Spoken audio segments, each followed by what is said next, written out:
we'll just jump right on into it. First of all, thank you for joining us. Of course, thank you. So we're talking energy policy, specifically here in the state of California. We got a press release from Gavin Newsom's office announcing California now has 150,000 electric vehicle charging stations. His office obviously considering that a major success for consumers that want to go electric. What say you?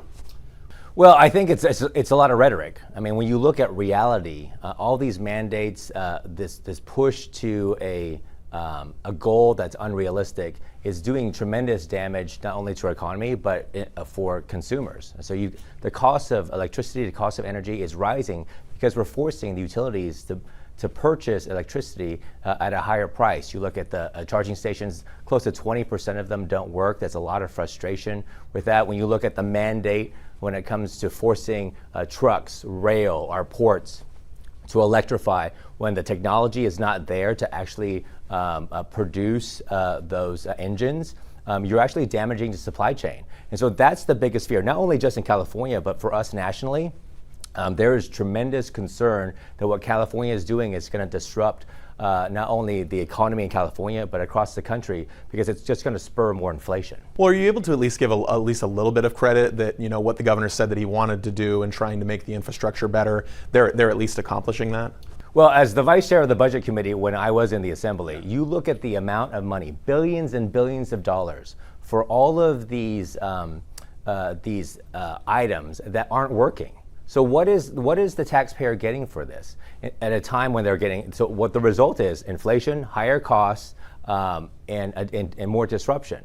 What is the cost for all of this? If you ask the governor what the challenges are, he won't tell you the true cost. He'll talk about how much he's spending, but what is the result? California is buying infrastructure that's not working at a tune of hundreds of billions of dollars. That's not success. Understandable. So obviously the big news out of Sacramento yesterday, the governor considering a special legislative session to pass some energy proposals. The big one is requiring these oil refineries to have a minimum amount. It's an idea to push back on some potential shortages. Why is that something that you're against? Well, again, this is another example of Gavin Newsom not understanding how the energy markets work. This proposal has empirically failed. And if you look at the analysis by his own administration, the California Energy Commission, this proposal will drive up costs. It will increase the price of gasoline almost 10 cents. It will create shortages. It will damage the supply chain. This is something that is just not grounded in economic reality. And Governor Newsom is intentionally doing it. He is going to intentionally micromanage the refining capacity in our state, not only disrupting and affecting Californians, but he's going to disrupt and create increases in prices and artificial shortages in Arizona and Nevada and across the western United States. Well, and so let's talk about that a little bit more, some of the concerns of the other states, because I think it came out, it was either late last night or this morning, a letter from some representatives in Arizona. Are you hearing from any of your colleagues in Congress about the issues they're having with state policy here in California? I've spent my morning talking to members in Nevada and in Arizona, as well as legislators throughout California, concerned about how inept this proposal is. It's counterintuitive, but if you force a reserve, right now refiners are already holding a reserve, but then you're going to artificially micromanage the amount, and so that extra supply is not going to go to Nevada, Arizona, and actually stabilize the market. So you're going to create artificial shortages of gasoline, and of course when you have shortages, the price will rise. And so as gasoline prices rise, who gets punished? Who bears the cost? It's actually hardworking Californians and hardworking residents of Nevada and Arizona. Well, and I think if you could maybe help me explain here, because I think to a layman, right, I think the logic kind of makes sense. If we had to spend all this much more money at the pump because of these shortages, why not pass legislation to make sure that those shortages don't happen again? Why is that? Are you seeing that that's kind of doublespeak? Well, because the way that the energy production is done is that refineries, receive oil from across the globe and domestically. If they can't get the product domestically, they'll have to import it from foreign countries. And then, of course, refineries, they're producing gasoline to different markets. And of course, California has its own specific blend of gasoline. So this type of gasoline can't go to other states. And so what Governor Newsom is going to do is he's going to have a bureaucrat at the California Energy Commission that's going to try to micromanage what that reserve will be, which he hasn't disclosed how that would work. And when there's a shortage, well, how do you release that gasoline? Right now, it's done seamlessly. Whenever there's a need, gasoline flows to different regions. And so if the state of California is going to say to all the refineries, well, you're going to keep a reserve and you're going, despite what's happening in the market, then you're going to create a shortage. And that shortage will raise costs. The solution to this problem, if he's serious about reducing the cost of gasoline in California, is to expand refining capacity. We need more refineries. If you look at the state of California since the 1980s, we went from 20 to 30 refineries in our state. Now we're less than 10, going even less. So he's not going to expand refining capacity. We need more domestic production. We need more oil to actually turn into gasoline. But he's actually going to reduce the amount of oil being produced in California. So you have no refining, you have no actually material oil production to actually turn into gasoline. And so that's the solution: increase refining capacity, increase oil production, so that we actually have more gasoline. He's actually proposing a policy that actually is going to reduce the amount of gasoline in our market.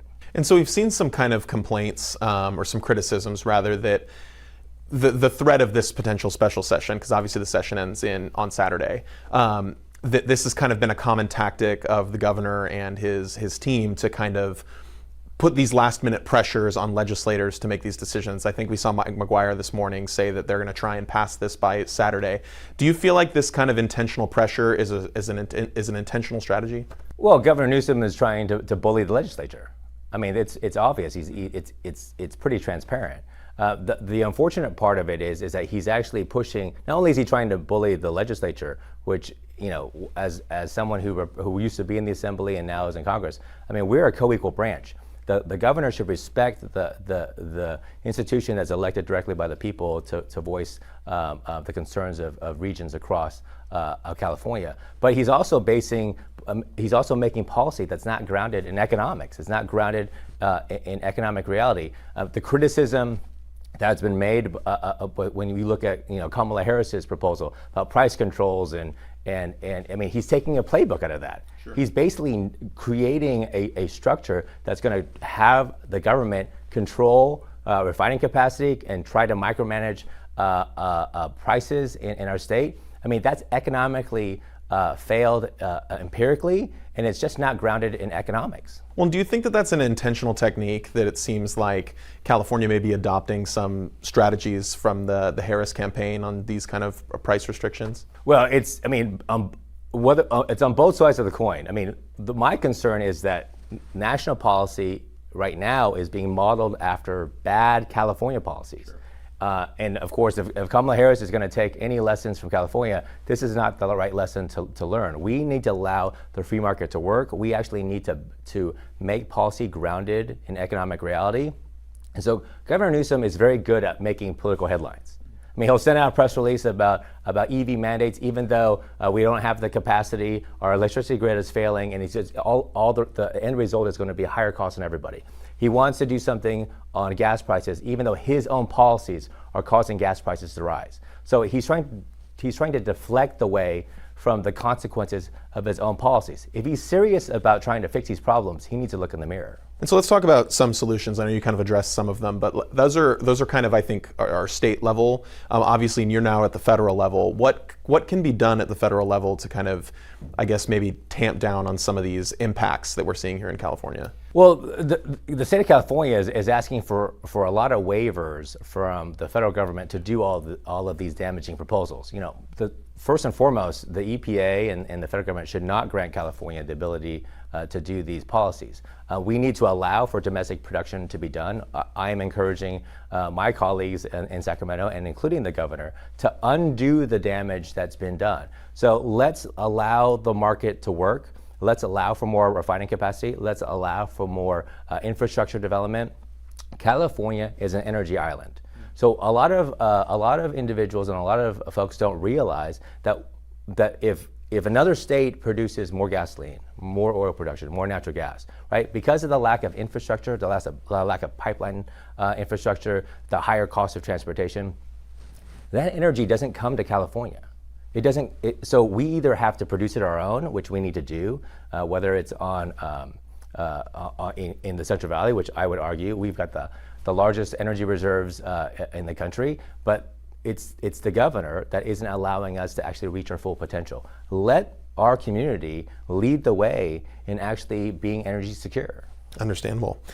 So obviously energy policy is something that you're prioritizing. Obviously your time in Congress it wasn't fully fleshed out yet at this point, but for viewers that are maybe kind of curious, what work have you done in the time that you've been in Congress to improve energy independence across the country? Well, I'm working with a lot of my colleagues in Texas and in Florida and the Midwest to develop a coherent energy policy to allow us to do everything.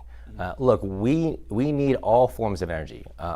If you look at our community is the model of how we should make energy policy as a nation. We're the #1 oil and natural gas producing region in California. We're the #1 renewable energy producing region in California. So we need oil, we need natural gas, we need geothermal, we need electric, we need wind. We do it all. If you travel throughout the Central Valley, we have all forms of energy. So let's not try to pick winners and losers. In the near term, our community, and of course, if you look across the country, we are craving for reliable, affordable energy. And if we're going to, if somehow people want to pick winners and losers and say this energy source is better than the other, well, that's not responsible. We need to let the market work that stuff out. But if we're going to stay prosperous and be a leader economically, we have to power our state. We have to power our country. And that requires affordable and reliable energy supplies.